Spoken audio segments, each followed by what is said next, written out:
being told you're not able to play sports. And it's really frustrating. I don't get to be a part of it. Rules forcing student athletes excelling in the classroom off the field. My dad had gotten a call from our athletic director saying that I was ineligible to play. Officials with state associations are even weighing in. We don't come to work with the idea we're going to get somebody today. That's not what we do. We want them to play. The state normally divided west and east each year by the NCHSAA, but now players on both sides are coming together for one fight, kicking the courses, the fight for eligibility. Hello everyone, and thanks for joining us this evening. I'm Ken Watlington. And I'm Courtney Courtright. We first learned about this issue from an Onslow County soccer player who was told she would not be able to play her senior year because she didn't have enough credits. Her issue was she was taking advanced placement courses, and it turns out she isn't alone. Yeah, 9 on your side's Claire Curry is joining us now with a deeper look into this story. So Claire, this is just a wild turn of events for not one, but two student athletes in our area.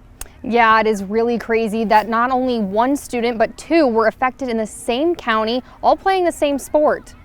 And Claire, you first learned about this story from a Facebook post from their parents, but what are these two student athletes saying?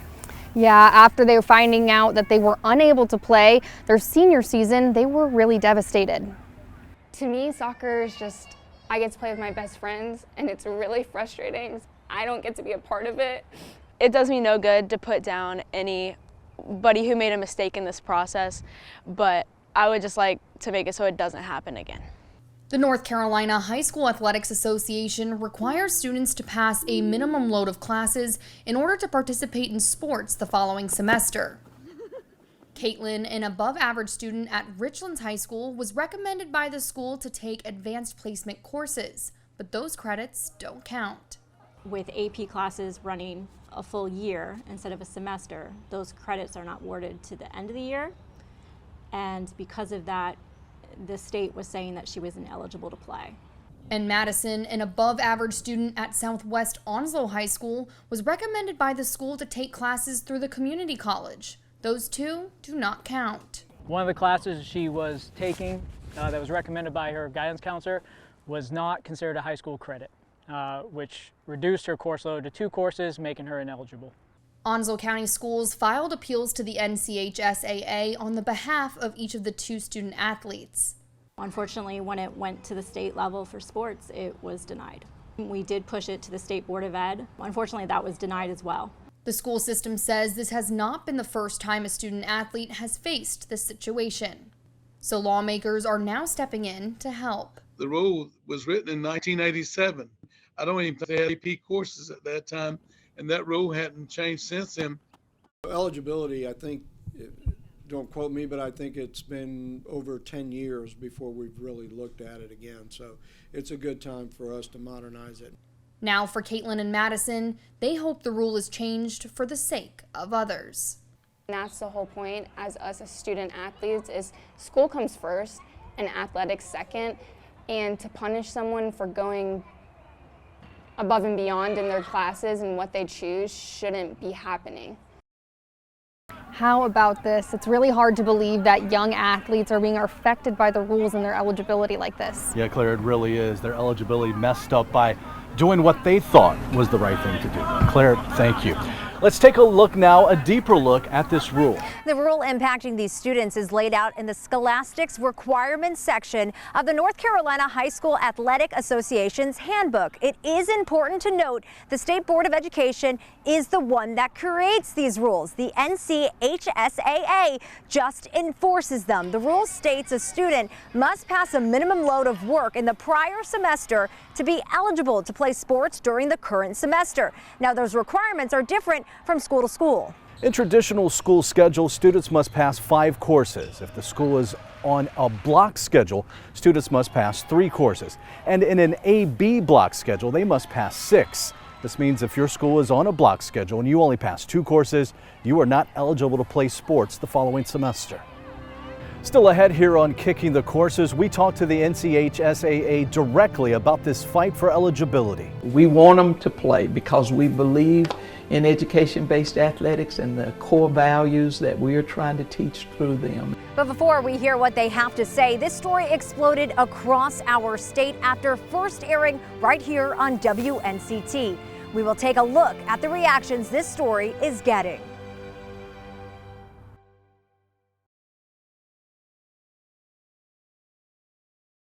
Kicking the courses, the fight for eligibility. Welcome back.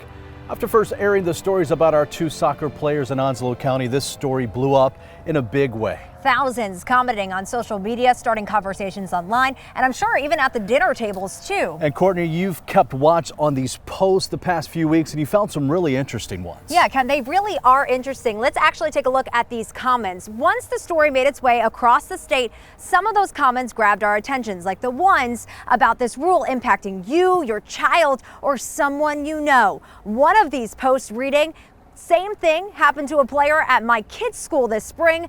College commit, not eligible for exact same reason." Another post says, "I was made the captain one day and the next day I was told I couldn't play. It was a sad time." These comments keep rolling and rolling in, and we even got the chance to talk to one of the people behind these comments. It was just hard because senior year is a big deal for a lot of players, a lot of student athletes, and then to finally be ready, about to have your first game, and then to get that call, it's just it was really tough. Grades are good. Never been in any kind of trouble in school. AB honor roll. Just a good kid. And the one thing that they're passionate about, you're just going to take it away from them. And you were even reacting when it didn't even impact you. Some saying it was absolutely ridiculous, others calling it insanity, and some are even calling out our state leaders. One of you saying the NCHSAA needs to change the rules. Another writing, the message from the state is that the student athletes should avoid AP classes, or at least avoid taking multiple AP classes. So sad. And those comments are just a few of the thousands we have gone through since this story aired. And even more people are commenting. When we come back on Kicking the Courses, we talk to the NCHSAA Commissioner, Q Tucker. The sit-down interview you do not want to miss. Next.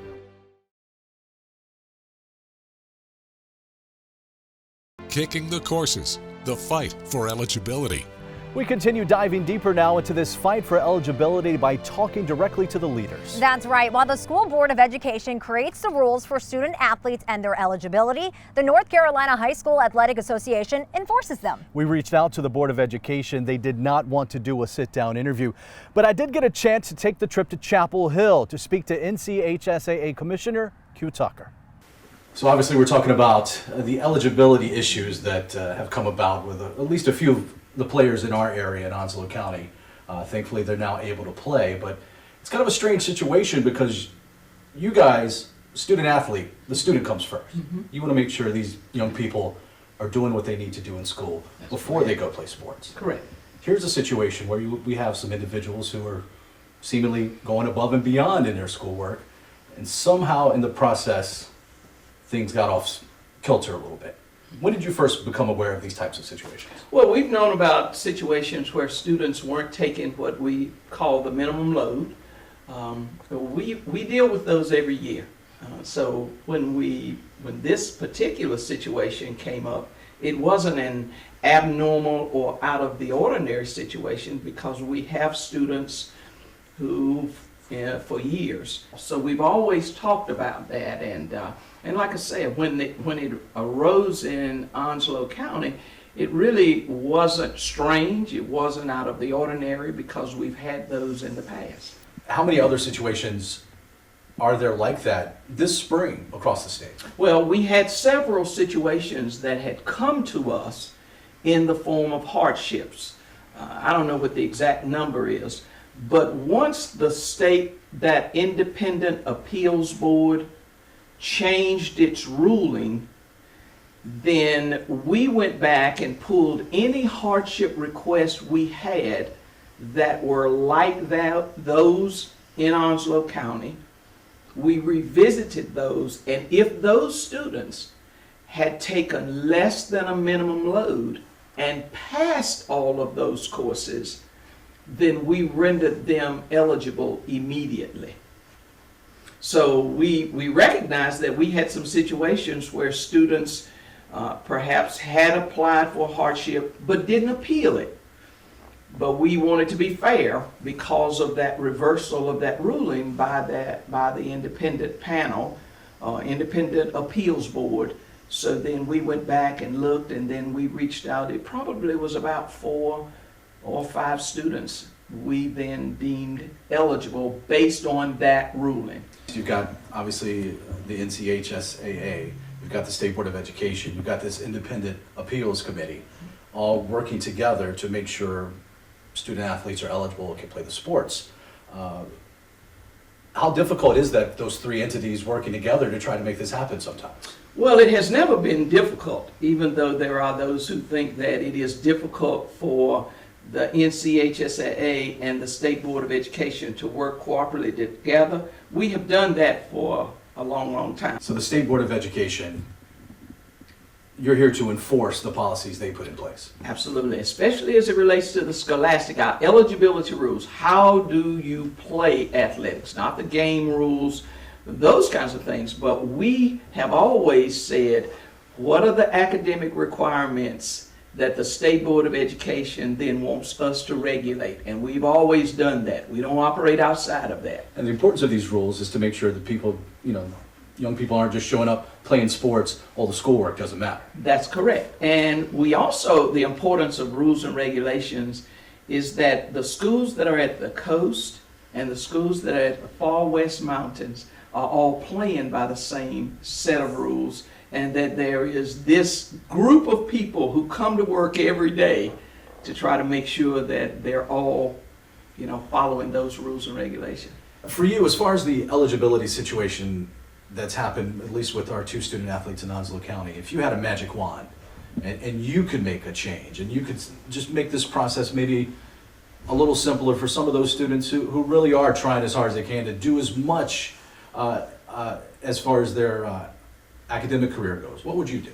Well, first of all, I really would take a look at trying to say either students need to pass a percentage of the courses they're taking, or perhaps we tie it directly to the credits that the state of North Carolina says that a senior must have in order to graduate from high school.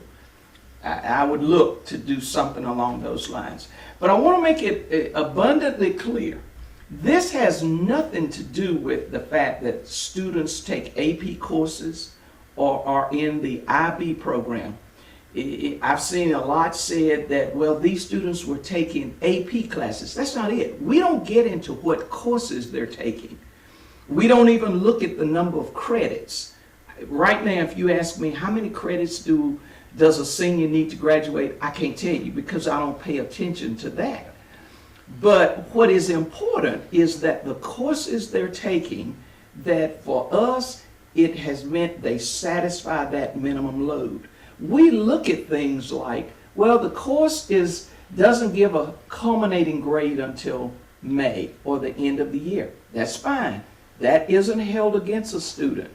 If a student is in a year-long course and we're looking to see, has that student passed the minimum load and the year-long course is factored in, what we say to ADs and principals, if you were giving a culminating grade in January or at the end of the semester, would that student pass? If the answer is yes, it counts towards the minimum load.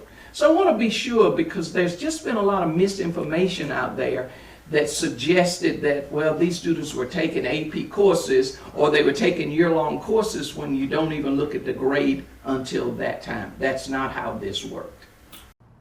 Tucker is also giving student athletes some advice on how to avoid this issue in the future. She says to look at the requirements and take the courses that prepare you to graduate. To see an extended version of my interview with Commissioner Tucker, just head over to WNCT.com. There are 2 more groups we're getting in touch with: the State Board of Education, who creates these rules, and the Interscholastic Athletics Independent Appeals Board, who deals with student athlete appeals. After reaching out for a sit-down interview with them, they did not want to participate, but they did send over some statements. Aaron Jenkins is joining us now with a look at those statements. So Aaron, what are these groups telling us? Okay, Courtney, they actually do have a lot to say. We'll start with the Appeals Board. This board is a group of retired educators appointed by the State Board of Education. They hear appeals of decisions made by the NCHSAA. In their statement to us, they say in part, quote, This academic eligibility requirement has been part of the Board of Education's formal rules since 1986 and is clearly stated in the current eligibility rule. Now, they do go on to say they are recommending the Board of Education and the NCHSAA review the eligibility rules and consider changes to clarify them. Now, as for the state board, we reached out to see how they decided on rules and what the rulemaking process looks like. In their statement, they say in part, quote, "The process for rulemaking can be very lengthy and can take up to a year for a final change of a permanent rule to take place," end quote. Now, that process includes drafts to be widely published, a period for public comment, and then the board's Rules Review Commission negotiates the wording of that rule. When it comes to the modification of the rule and why it hasn't been done yet, the board says they will not speak to why the prior administration didn't do this. So now that we've heard from all the parties involved with these rules, we finally have a few answers. Answers many people dealing with this issue probably wanted. Aaron, thank you. Now that we've heard from the officials, let's get back to our two athletes from Onslow County. Still to come, we wrap up their story with some great news. We'll be right back.